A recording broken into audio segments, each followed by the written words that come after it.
Hello, my name is Tegan, and today the other day, I received a comment or a direct message, and somebody wanted to learn some sort of techniques that I had suggested in a comment on Instagram, and it got me thinking, I should make a video about this and see where it goes. So this video is about how I would teach somebody how to draw or how to improve their skills. And though I have a lot of different techniques, I would start with the very first technique that I had ever learned. So I'll take you back to sixth grade. My sixth grade art, um, it was one of the best experiences I had. I would skip recess and go to my art room, and the teacher there was fantastic. At the end of the year, she gifted me a book. That book was called Drawing on the Right Side of the Brain. And in it, it taught that there are two different modes of thought when creating art. The first one is the literal mode and the left brain, and the right brain, the abstract brain. And it said that, hey, when you create art, you want to uh, pull from that abstraction. You don't want to know exactly what you're doing. You don't want to um, cause confusion in your brain, and you start stressing, and then you lose that flow state. So, the very first lesson, I actually don't know if this is the very first lesson, because 6 years later, in my technical art school, uh, in high school, I had this same book. They passed it out, and we had to learn from that book again. We had to follow the steps. From what I remember, there was really only one tip that I took away from that book. So I'm gonna share that with you today. It's very simple, and back when I was 12 years old, I would show it to everyone. I was so excited that I had learned this little trick. I could draw things very well. Well, I could draw things from something else very well, which is okay. That's how you learn, right? So that technique is drawing upside down. So right now I have a Cintiq, and I can, pull out my stylus and see where I'm drawing. But you don't need a Cintiq. You don't need a screen that you can draw on. You don't need an iPad. You just need a sheet of paper and a pencil. But use whatever you want to, of course. Don't stop me. Don't let me stop you from using your preference of art materials. Let's see. Let's go here. Okay. Ooh, it flipped me. Okay, that's fine. Uh, okay. So what I have here is an AI generated coloring book piece. It's just I typed in a regal gentleman in the Victorian and Art Deco era, and and coloring book. So the reason why I've done this is because it is completely uncopyrighted. So anybody can use this image. You can sell it, do whatever you want with it, but it's copyright free. So I will link this somewhere, and you can download it if you want to use the same one. Okay, so if you are in Photoshop, you want to go to or make a new file, new. Okay, a new thing. Okay. Okay, once you have your second canvas, you'll want to go up to Window, Arrange, and Two up vertically. And that'll just allow this. They did it backwards for me, but maybe I do it like that, and then we'll switch. No, come on now. Okay, I'm right-handed, so I want I want this to be swapped. I'll just go ahead and I don't know if I can swap it like this though. Can I just click it again? No. Okay. So we'll just copy this.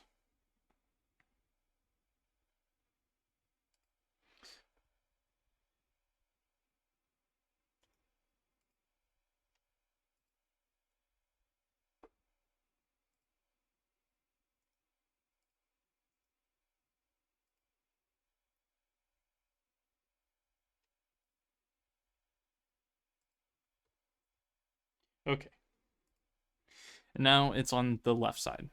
Okay, so what I want to do is take this over here and image, transform, rotate 180. So what this has done is made our reference image, the image that we're drawing from, it made it upside down. So let me move this over. I don't think I need it. So, oh my goodness.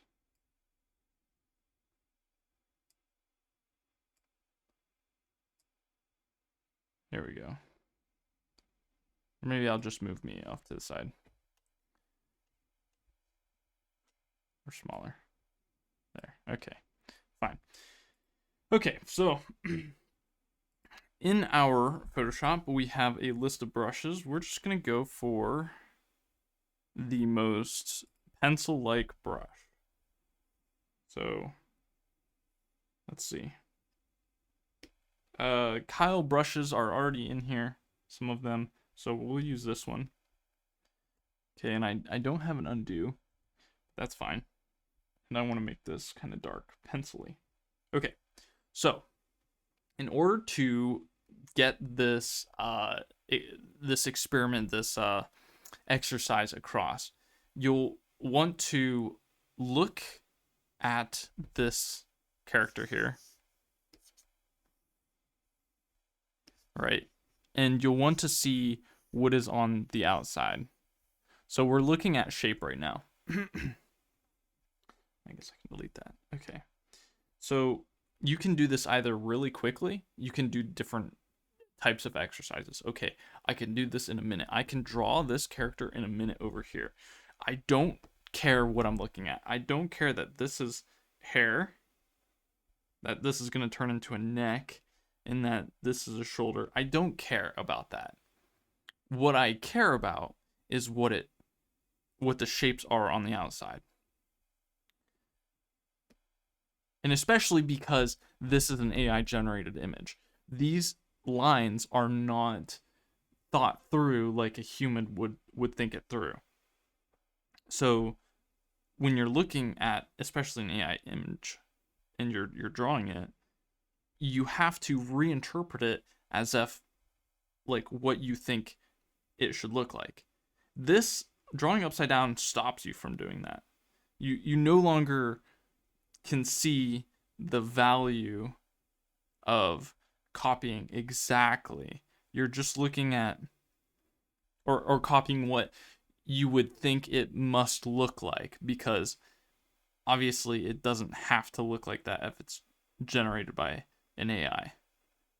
There was no intention behind it.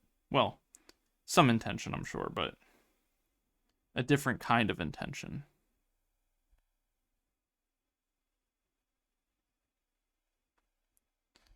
Okay, so I'm just filling in some of these shapes here that I see are on the outside, and that could be important. Also, what I'm looking at is the distances between lines. So this line here and this line here, how do I split this in order for it to look correct? Well, I can see the distance of this line that I made here. I made this as an indication in a measurement mark. So this measurement here is just going to go up here. And this boot is a little bit off. It's actually a little bit longer now, which is fine. I'll just move it over. And I'm saying boot because I'm trying to tell you or communicate how where I'm at in this. But in your mind, you shouldn't be saying boot, leg, pants, pantalones. You should just be considering what the shapes are that you're seeing, not what they will be.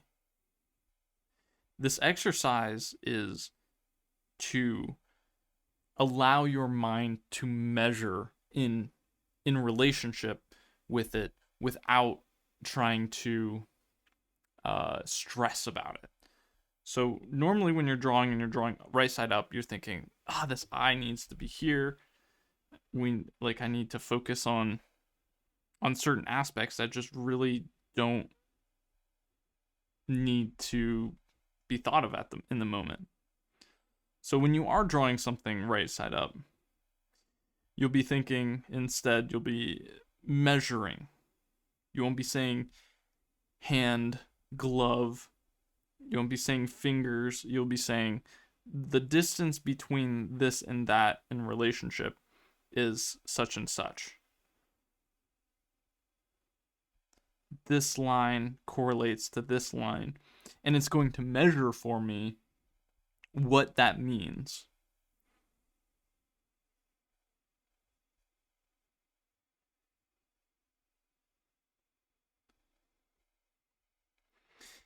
So how I draw in my personal projects, in my artwork, I am very forgiving with myself. If something should look like what I need it to, I don't know what I'm trying to say here.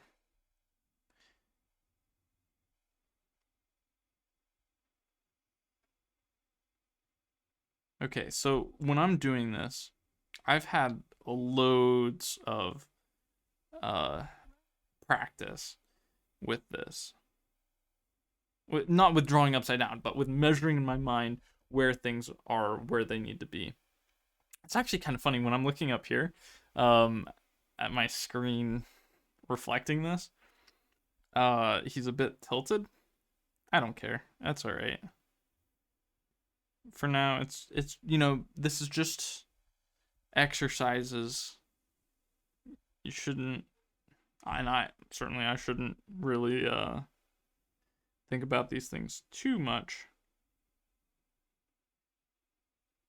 Okay, so when you start to develop this this ability to measure points, you can look at this and now guess where the next point should be. So the next important point, I think, is where this neck is, between this neck and this shoulder.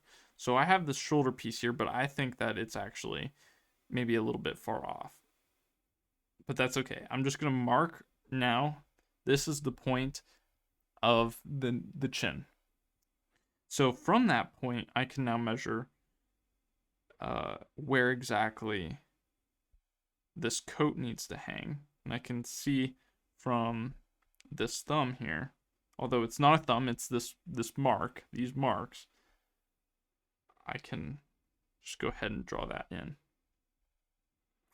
And from earlier, I could see that I made this mark, so I can just draw those triangles in, these shapes, whatever this is. I'm drawing that in. I don't need to know what it is. This line, these, okay, here.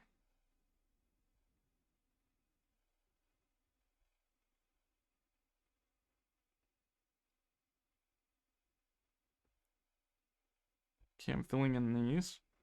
Now when I come to here, I can measure where this should end up.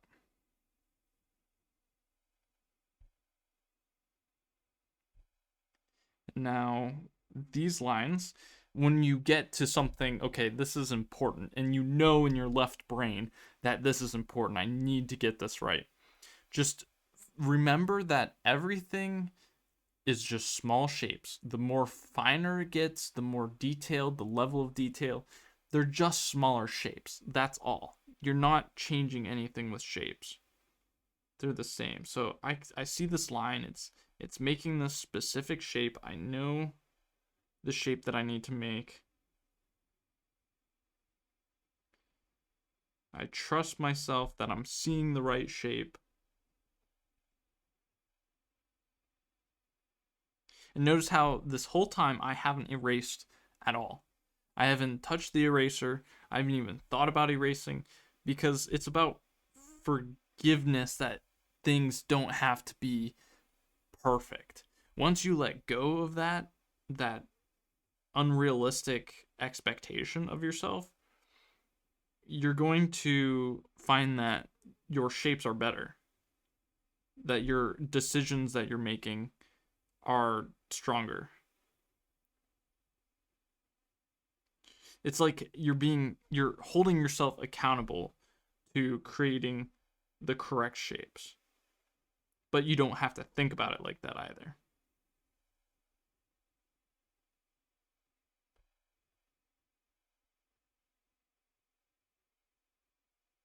So I recognized that these lines up here didn't quite fit the scale that I had originally drew it. That's okay. I just draw around it.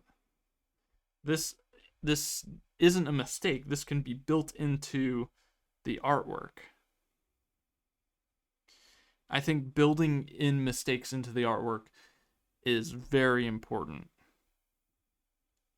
for future expectations of how you create as well, not just for the artwork and how organic it feels, but because it allows yourself in the future to say, hey, you know what? I remember making that mistake and it felt like a big mistake. But when I'm drawing now, I know, wait, that big mistake was actually really easily fixed. I didn't have to stress about it at all because I found that solution. So I can find those solutions again. Okay, well, we're coming to an end of where I think like this is a great image because there's so many shapes and lines that I can draw, that I can accurately present in this to make it look more and more close to this this image.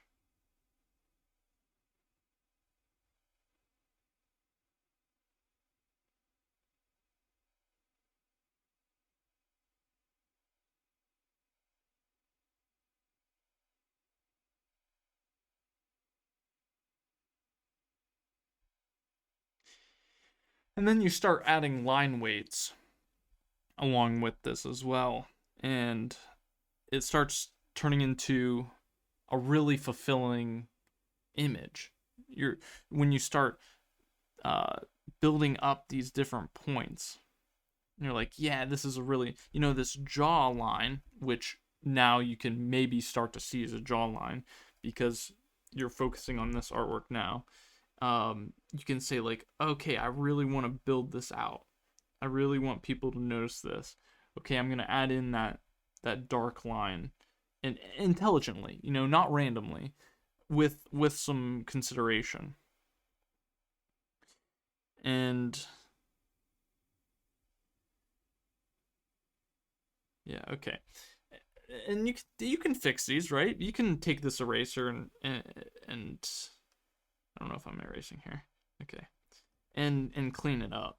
That's not like it's cheating or not allowed or anything, or you're not learning something. But erasing is really one of those last steps you want to do when you really want to clean it up.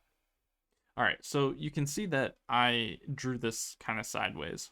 Digitally, that's easy. You can just uh, warp it or just rotate it a little bit.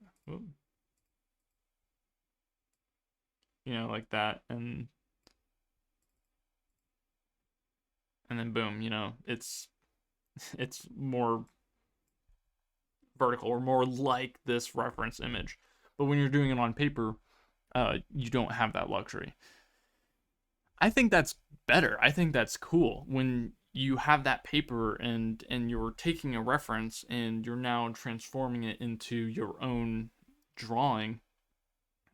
I think it's better that there are those small characteristic changes because you learn from them.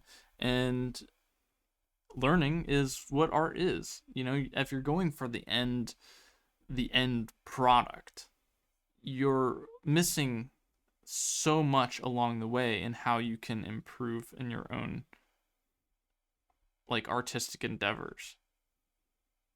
What you can create from these small mistakes. Okay, I'm just gonna clean this up real quickly, and I'll flip it around and show you where we've got. There's a couple of things that I didn't add in, like this cane thing that he's resting on, or any of the grass. But I don't think that stuff matters for this too much. It's just making it look satisfying, so that when you look at it, you then are optimistic for the future. And even if it doesn't look good, you can still say, hey, look, I did it. I practiced. That's what this was for. Okay. All right, so let's flip this around. Edit, transform, rotate 180. And I guess we'll flip this one around too. Why not? Edit, transform, 180. Okay, and we can see that from drawing this upside down, we've really almost recreated this, the outline, the silhouette of this drawing. And of course, like I said earlier, we can easily just keep going. There's so much to this line drawing that will add. What is this? I don't know what this is. That will add to what you've already drew. And it might even be helpful to flip it back around and start seeing the things that you didn't quite didn't quite get right the first time. So from up here, I noticed that my shoulder is slumping a little too low. That's something I can fix pretty quickly and easily, and that there are these rolling sleeves that might be really important to how they look. And I missed this coat that's up here, or the way that the coat connected, at least, to these things, like in through there.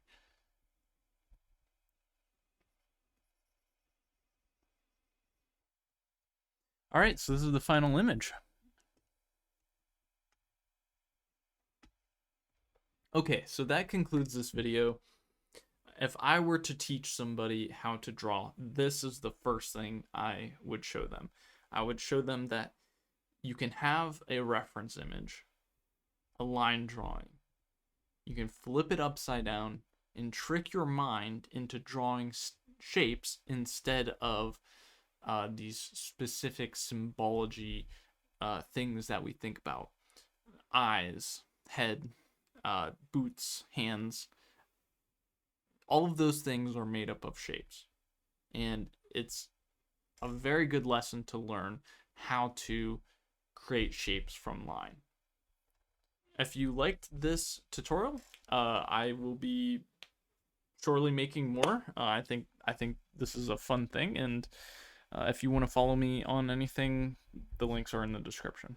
So, thank you, and keep drawing. You got this.